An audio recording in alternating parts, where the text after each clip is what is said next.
السلام عليكم ورحمة الله. السلام عليكم ورحمة الله.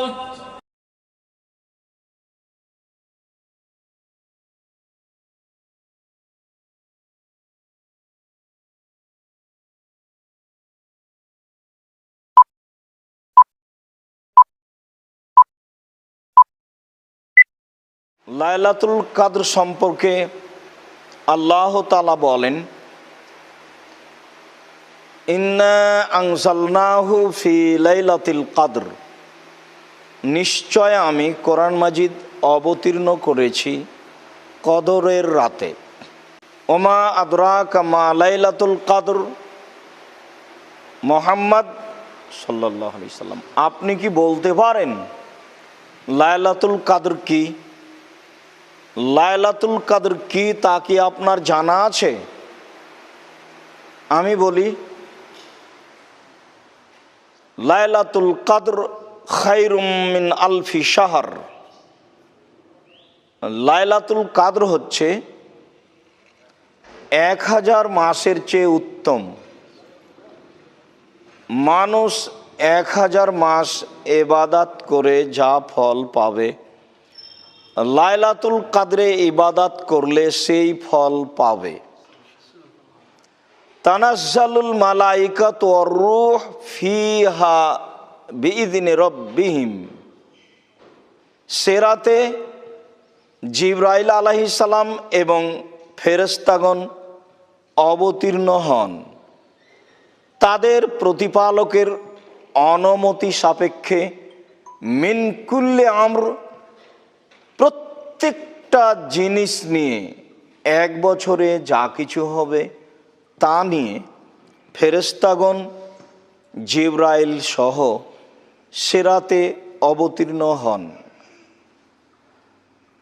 সালামুন হিয়া হাত্তা মাতলাইল ফজর। এই রাতটি নিরাপত্তায়, কল্যাণে পরিপূর্ণ থাকে, শান্তিপূর্ণ থাকে রাতটি ফজর পর্যন্ত। আল্লাহ তাআলা অত্র রাতে কোরআন মাজিদ অবতীর্ণ করার কথা বলার পরে আমাদের নবীকে জিজ্ঞাসা করলেন, আপনি কি বলতে পারেন লাইলাতুল কাদর কি? আমাদের নবী কিছু না বলেই আল্লাহ তাআলা নিজেই বললেন, লাইলাতুল কাদর হচ্ছে এই। তার প্রথমে তিনি বললেন তা হচ্ছে ইবাদতগতভাবে 1000 মাসের চেয়ে উত্তম। রাত্রি এমন এক রাত, সে রাত্রি এমন এক রাত যে রাতে জিবরাইল আলাইহিস সালাম সহ ফেরেশতাগণ অবতীর্ণ হন। আর অবতীর্ণ হওয়া বিষয়টি ব্যক্তিগতভাবে নয়, তাদের প্রতিপালকের অনুমতিতেই নেমে আসেন। প্রত্যেকটা বিষয় নিয়ে যা 1 বছরে হবে, রাতটি শান্তিপূর্ণ থাকে ফজর পর্যন্ত। আল্লাহ তাআলা লাইলাতুল কাদর সম্পর্কে বিবরণগুলি স্পষ্ট করলেন। যদিও ভারত, বাংলাদেশ, পাকিস্তানের হাজারো মানুষের কথা, সেটা হচ্ছে শাবে বারাত বা বারাতের রাত বা শাবে কাদার। শাবে বারাত নয়, একে বলে শাবে কাদার। শাবটা ফার্সি আর কাদর মানে নির্ধারণ রাত। এইটাকে তারা ধরে নিয়েছে 15ই শাবান। 15ই শাবানে 1 বছরে যা কিছু হয় তা নির্ধারণ হয়। আল্লাহ তাআলা তা বলেছেন লাইলাতুল কাদরে হয়। লাইলাতুল কাদর। আয়েশা রাদিয়াল্লাহু তাআলা আনহা বলেন, রাসূল সাল্লাল্লাহু আলাইহি ওয়াসাল্লাম বলেছেন, তাহাররাও লাইলাতুল কাদরে, মিনাল আশরিল আওয়াখির ফিল বিত্রে মিনাল আশরিল আওয়াখির মিন রামাদানা, তোমরা লাইলাতুল কাদর খুঁজো রামাজানের শেষ দশকে বিজোড় রাতে। বুখারী মুসলিম, প্রায় সব হাদিস গ্রন্থেই রয়েছে, তবে বিশেষভাবে বুখারী মুসলিম উল্লেখযোগ্য। অত্র হাদিসে আমাদের নবী মুহাম্মদ সাল্লাল্লাহু আলাইহি সাল্লাম বলেন, এই গুরুত্বপূর্ণ রাতটি তোমরা অন্বেষণ করো, খুঁজো রামাজানের শেষ দশকে বিজোড় রাতে খুঁজো। আয়েশা রাদিয়াল্লাহু তাআলা আনহা বলেন, কানান নবী সাল্লাল্লাহু আলাইহি সাল্লাম ইয়াজতাহিদু ফিল আশরিল আওয়াখির মা লা ইয়াজতাহিদু ফি গায়রিহি।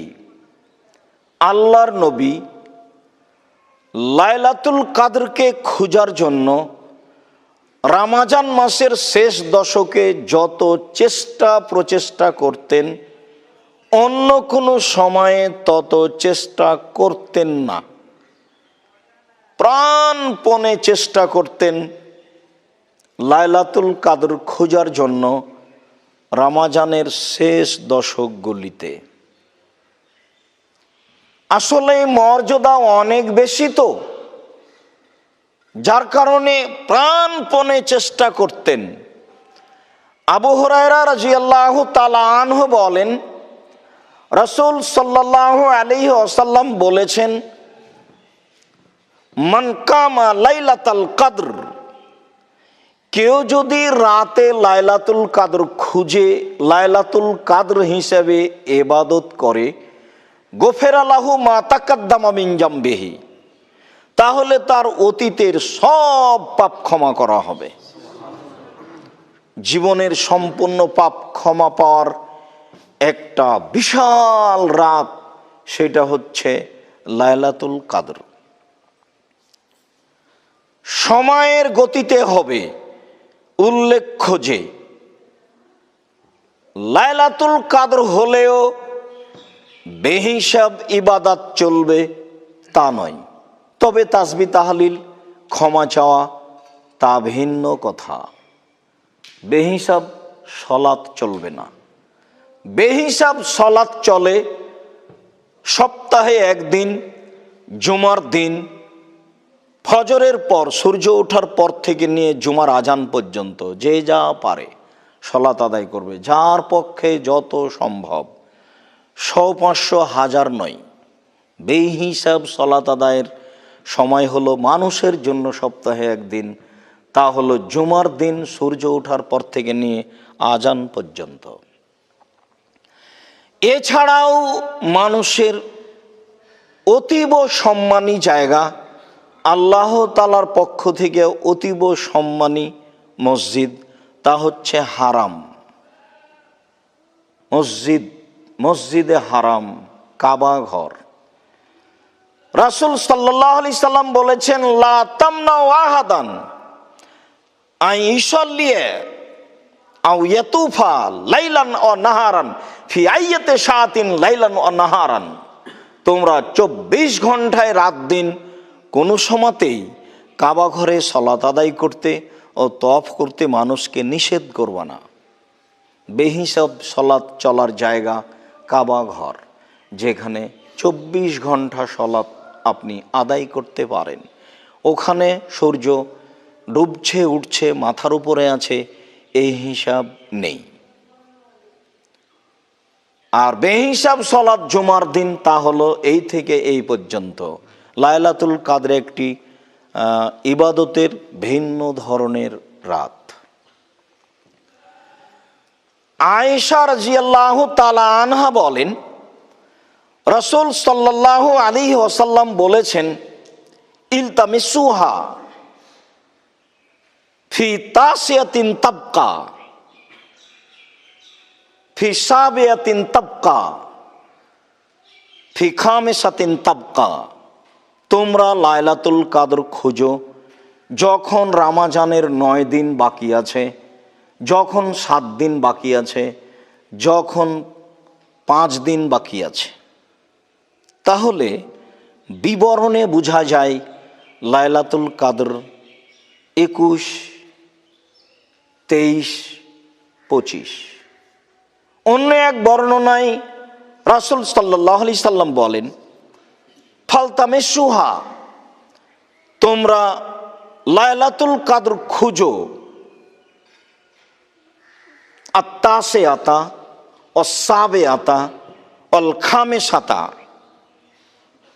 29 রমজান, 27 রমজান, 25 রমজান। যখন তিনি বললেন 25 রমজান, 27 রমজান, 29 রমজান, তখন তিনি বললেন যে আমি লাইলাতুল কদর অবগত হয়েছি কোন রাত সেটা আমি বলবো তোমাদেরকে। মর্মে বাড়ি থেকে বের হলাম, দেখি রাস্তায় 2 জন লোক তর্ক বিতর্ক করছে।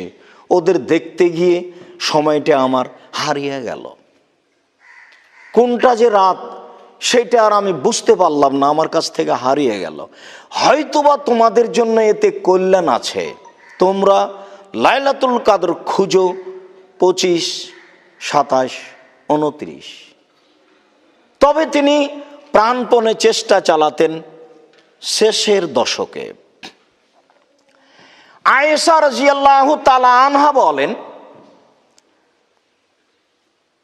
কানান নবী সাল্লাল্লাহু আলাইহি সাল্লাম ইজা দাখালাল আশরু, যখন রমজানের শেষ দশক প্রবেশ করত, চলে আসতো, সাদ্দা মিজারাহু, তখন তিনি তার লুঙ্গি শক্ত করে বেঁধে নিতেন। ও আহিয়া লাইলাহু, রাতে জেগে থাকতেন। ও আইকাজা আহলাহু, পরিবারকে জাগাতেন। অত্র হাদিসে প্রস্তুতি বোঝা যায়। এবছর মানুষ লাইলাতুল কদরকে মূল্যায়ন করতে পারবে কেন? অন্যান্য বছরগুলিতে মানুষ সাধারণত 11 মাস যা ইনকাম করে, রমজানে তা করে নেয় বলে মানুষের ধারণা। যারা ব্যবসায়ী তারা উপার্জন করে, যারা দর্জি তারাও সাপ্লাই দেয়, যারা কর্মচারী তারাও ব্যস্ত থাকে, আর সবার সব জায়গায় প্রস্তুতি চলে। তখন আর রমজানের প্রস্তুতি নেওয়া সহজ হয় না, কেননা রমজানের শেষ দশকের জন্য প্রস্তুতি। যখনই শেষ দশক ঢুকত তখন তিনি লুঙ্গি বেঁধে নিতেন। তাহলে কি উনি চাষি মানুষ ছিলেন? জমিতে কোদাল নিয়ে নামবেন, তাই লুঙ্গি গুটিয়ে নিলেন?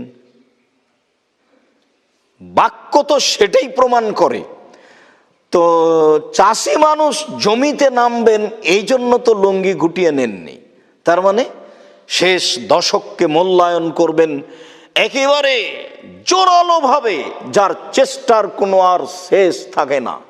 প্রাণপণে জীবন বাজি রেখে শেষ দশককে মূল্যায়ন করবেন তার প্রস্তুতি।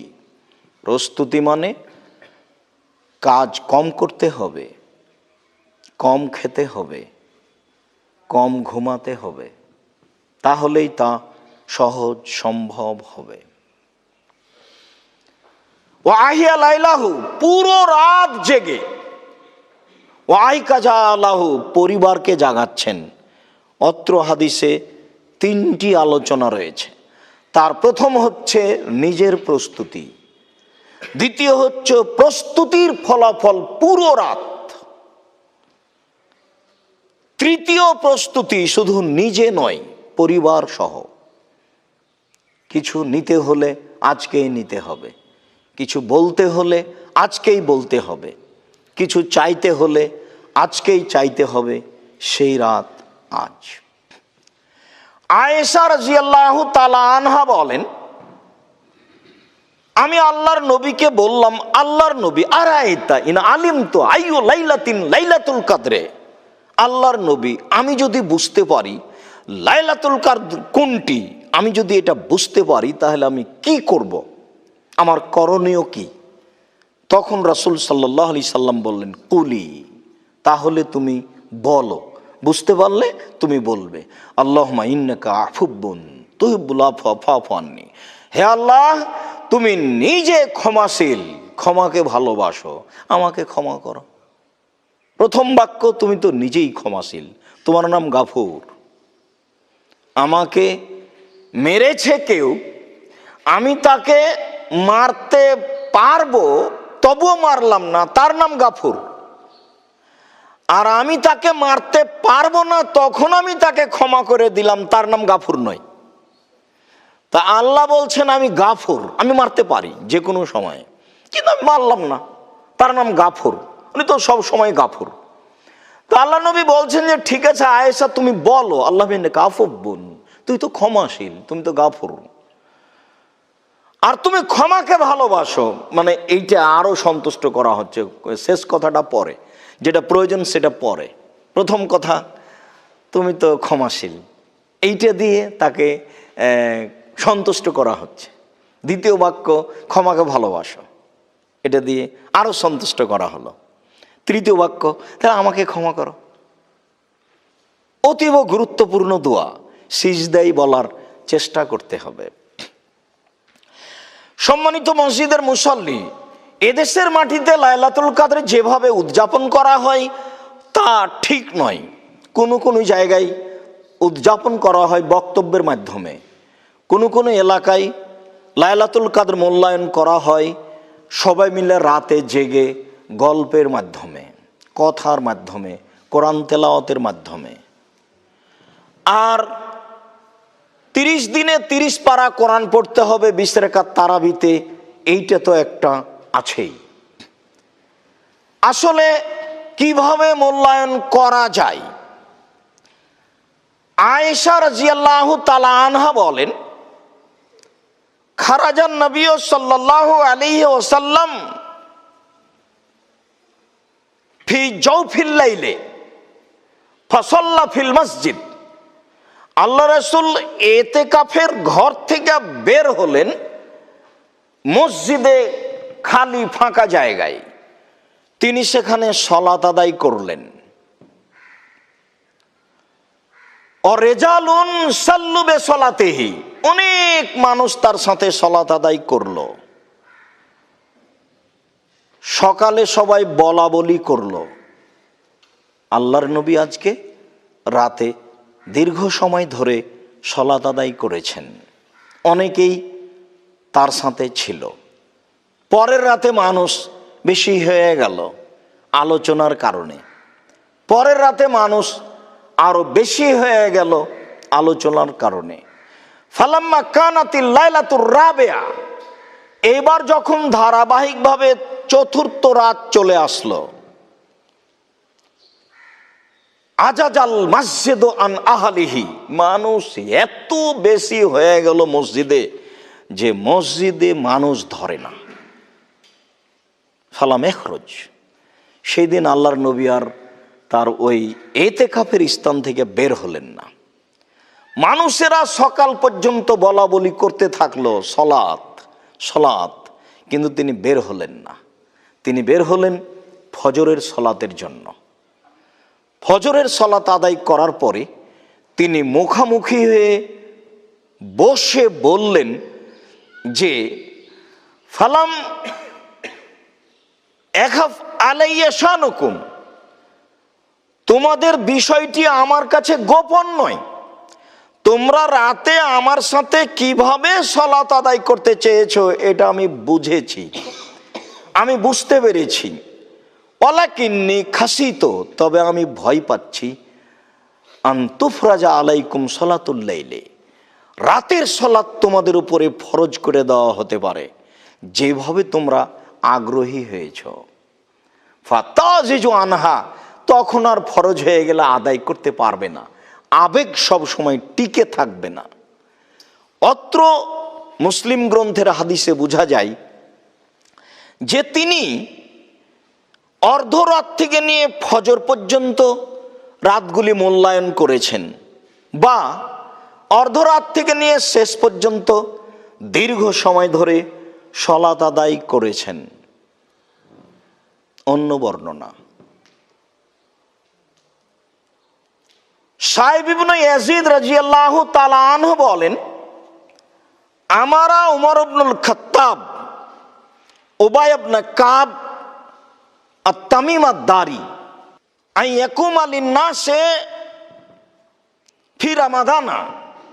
উমর রাদিয়াল্লাহু তাআলা আনহু উবাই ইবনে কাব এবং তামিম দারিকে রমজান মাসে ইমাম নির্ধারণ করলেন যে তারা দুইজন রমজান মাসে জনগণকে সালাত আদায় করাবে বে এহদা আশরাতা রাকাতান, 11 রাকাতের। ফাকান আল কারি ইয়াকরাউ বিল মিন, দেখা গেল ইমাম সাহেব কোরআন তেলাওয়াত করেন ওই সব সূরাগুলি যেই সব সূরাগুলিতে শত আয়াত রয়েছে, শত আয়াত সম্বলিত সূরাগুলি পড়তে লাগলেন। কুন্না নাতামিদু আলাল আসা মিন তুলিল কিয়ামে, দীর্ঘ সময় দাঁড়িয়ে থাকার কারণে আমরা লাঠির উপরে হেলান দিতে লাগলাম।